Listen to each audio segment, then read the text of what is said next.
Indo-British Advanced Pain Clinic, Noppimayam Surgery Duram. For appointments 9155515563.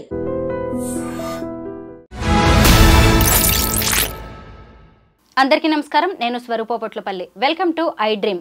Niharika Konidela నిర్మించిన committee కుర్రోళ్ళు సినిమాతో మంచి పేరు సంపాదించుకున్న యూట్యూబర్ ప్రసాద్ బెహ్రాను పోలీసులు అరెస్ట్ చేశారు. ఆయనతో కలిసి నటిస్తున్న ఓ నటి అయితే షూటింగ్ సమయంలో ఆయన ఎక్కడ పడితే అక్కడ తాకుతున్నారని, అసభ్యంగా మాట్లాడుతున్నారని జూబ్లీ హిల్స్ పిఎస్లో కంప్లైంట్ చేయడంతో పోలీసులు అరెస్టు చేశారు. ఇప్పుడిప్పుడే మంచి పేరు తెచ్చుకుంటున్న ప్రసాద్ బెహ్రా అరెస్ట్ అనేది ఇప్పుడు కలకలంగా మారింది.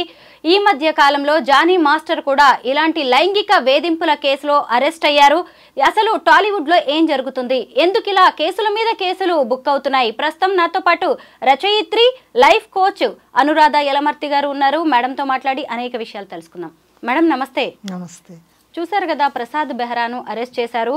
ఈ అమ్మాయి అతనితో మెకానిక్ అనే ఒక వెబ్ సిరీస్ లో నటిస్తోంది. గతంలో కూడా పెళ్లివారం అండి అనే వెబ్ సిరీస్ లో నటించింది.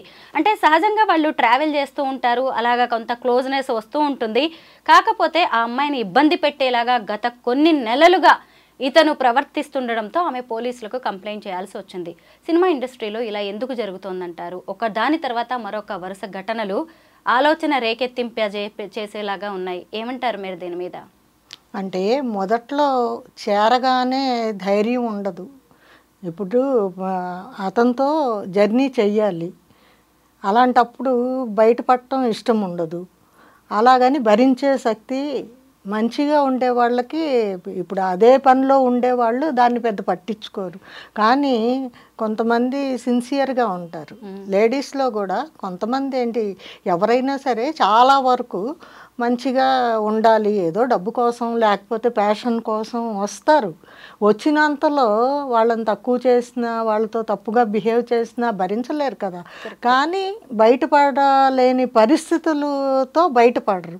అదే కొద్దిగా డెవలప్ అయ్యి ఇంకా పర్వాలేదు మనం నిలదొక్కుందాము అన్న టైంలో వాళ్ళు బయటపడి ఉండొచ్చు. ఇందులో మనకి నిజాలు తెలియదు కదా. ఇప్పుడు అరెస్ట్ చేసినంతలో అతనిది తప్పు, ఈ అమ్మాయే కరెక్టు అని మనం చెప్పలేము. అది అసలు ఏం జరిగింది అన్నది క్లియర్గా మనకి తెలిసిన రోజే మనం వీళ్ళ తప్పు, ఆ అమ్మాయి తప్పు అని చెప్పచ్చు. నిజంగా ఈ అబ్బాయి అలా బిహేవ్ చేస్తే నిజమే కదా, నీ చెల్లిని ఎవరన్నా అలా చేస్తే నువ్వు భరించగలవా? ఇప్పుడు నీ దగ్గరికి ఒక అమ్మాయి యాక్ట్ చేయటానికి వచ్చింది అంటే ఆ చెల్లిలాగా చూడకపోయినా ఒక స్త్రీ కింద అమ్మాయిని గౌరవంగా చూసుకోవాలి కదా. నీ కింద ఉద్యోగం చేస్తోందంటే నీకు సరెండర్ అయిపోవాలని ఎక్కడా లేదు కదా. ఆ అమ్మాయి పరిస్థితులు ఏదో ఉంది కాబట్టి వచ్చిన అమ్మాయిని మీరు గౌరవంగా చూసుకోవాలి కదా. అలా చూసుకోకుండా మేము ఇలాగ బిహేవ్ చేస్తాము అనటం కూడా అబ్బాయిలు తప్పే. యాక్టింగ్ అనేది అతనికి ఎంత ప్యాషనో ఇతనికి ఈ అమ్మాయికి కూడా అంతే ప్యాషన్.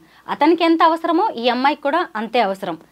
అలాంటప్పుడు ఇద్దరు ఎంత సమన్వయంతో వ్యవహరించాలి, ఎంత తెలివిగా ఉండాలి. ఎందుకంటే ఇప్పుడిప్పుడే వీళ్ళిద్దరు కూడా ఎదుగుతున్న వాళ్ళు.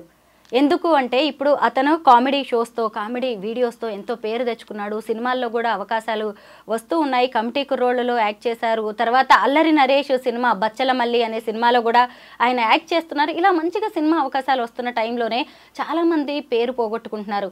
కొంతమంది ఏమంటారంటే, మీ ఆడవాళ్ళు ఛాన్స్ ఇవ్వకుండానే మగవాళ్ళు ఇలా చేస్తారా అంటారు.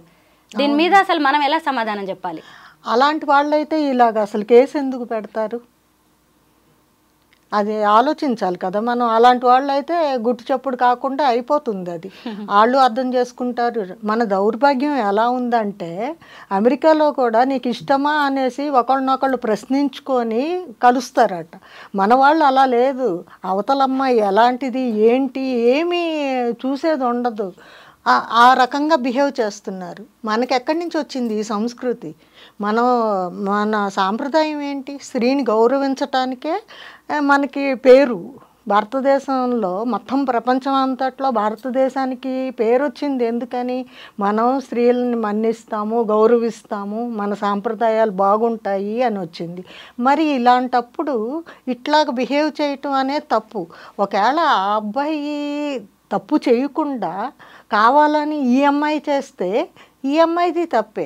ఇదివరకు రోజుల్లో చాలా జరిగేవి. ఎంతమంది ఉద్యోగస్తురాళ్ళు మింగలేక కక్కలేక వాళ్ళ భార్యకి ఎలాగో పట్టించటం మనం ఎన్నో కథల్లో చూస్తున్నాము, ఇచ్చేస్తున్నాం. అట్లాగా వెనక నుంచి చేసుకునేవాళ్ళు. ఇప్పుడు అట్లా కాదు, కేసులు పెట్టేస్తున్నారు డైరెక్ట్గా. అది కూడా అమ్మాయి ఎంత టైం తీసుకుంది చూడండి, అతనితో ఎంత దూరం ప్రయాణం చేసింది, ఎన్నాళ్ళ తర్వాత కేసు పెట్టింది. అంటే ఆ అమ్మాయి నిలదొక్కునేంత దాకా ఎదురు చూసింది. ఇప్పుడు నన్ను అతను హెరాస్ చేస్తున్నాడు అని చెప్పడానికి ఆడవాళ్ళు కూడా ఫీల్ అవుతారు కదా, అతనితో పాటు వీళ్ళు కూడా బయటకు వస్తారు కదా. ఏదో అతని మీద నేరం మోపేసినంతలో ఈ అమ్మాయి ఇదవదు కదా, అక్కడ బలి అయ్యింది ఈ అమ్మాయే కదా. ఊరికే ఎందుకు పెట్టేస్తారు? నిజమే, నిప్పు లేనిదే పొగరాదంటారు. ఎన్ని రోజులో భరించి గానీ పోలీస్ స్టేషన్ల వరకు రారు. నిజంగా అమ్మాయిలు కూడా ఎన్నో వేధింపుల్ని తట్టుకునే నిలబడతారు. మనం జానీ మాస్టర్ కేసును కూడా ఈ సందర్భంగా మనం ఖచ్చితంగా మాట్లాడుకోవాల్సిందే. తోటి కొరియోగ్రాఫర్ని అతను కొన్ని నెలల పాటు, సంవత్సరాల పాటు, చాలా చిన్న అమ్మాయి, ఇతనికి పెళ్ళైంది, 2 పిల్లలు, అయినా సరే ఆ అమ్మాయిని లైంగికంగా వేధించి చివరకు జైలు పాలయ్యే వరకు వచ్చింది. జానీ మాస్టర్ కేసులో చూసినప్పుడు ఆ అమ్మాయి కూడా కొద్ది రోజులు అతనితో మంచిగా ఫ్రెండ్లీగా ఉన్నట్టుగానే కనిపించింది. ఎందుకంటే ఇదే అవకాశాలు, ఇలా అవకాశాలను అడ్డం పెట్టుకుని ఆడపిల్లలను తొక్కేసే పరిస్థితులు కనిపిస్తున్నాయి. ఆడపిల్లలు ఎలా ధైర్యంగా ఉండాలి అంటారు? ధైర్యంగా ఉండాలంటే ఇలా ఫేస్ చేయాలి అంతే పరిస్థితుల్ని. ఇప్పుడు అలాగ రాకపోతే ఇంక ఎన్నాళ్ళైనా అలా ఉండిపోతారు కదా. ఇప్పుడు ఎదురు తిరిగితేనే కదా ఆ అమ్మాయి సేఫ్ అవుతుంది.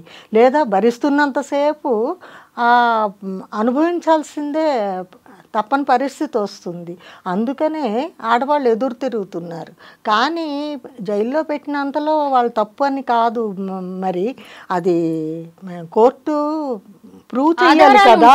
ఎందుకంటే ఈ కేసులు పెట్టే అమ్మాయిలు కూడా ఖచ్చితమైన ఆధారాలు ఉంటేనే పెట్టాలి. ఎందుకంటే రేపు కోర్టు దాకా వెళ్ళిన తర్వాత ఎంత నిజం జరిగినా, అక్కడ ఎంత కఠినమైన వాస్తవం ఉన్నా గానీ సాక్ష్యాలు, ఆధారాలు అనేది అడుగుతారు కదా. అడిగినప్పుడు ఇప్పుడు మనం ఏదన్నా పెట్టామంటే రేపు పొద్దున్న నిలబడాలి అని, జస్ట్ ప్రతి దానికి 2 కోణాలు ఉంటాయి అన్న విషయంలో నేను చెప్తున్నాను. ఆయనకి ఇచ్చిన అవార్డు కూడా వెనక్కి తీసేసుకున్నారు. ఉండొచ్చు, జరగచ్చు, అది ఒకవేళ తప్పు అయితే అన్నది మనం ఆలోచించాలి.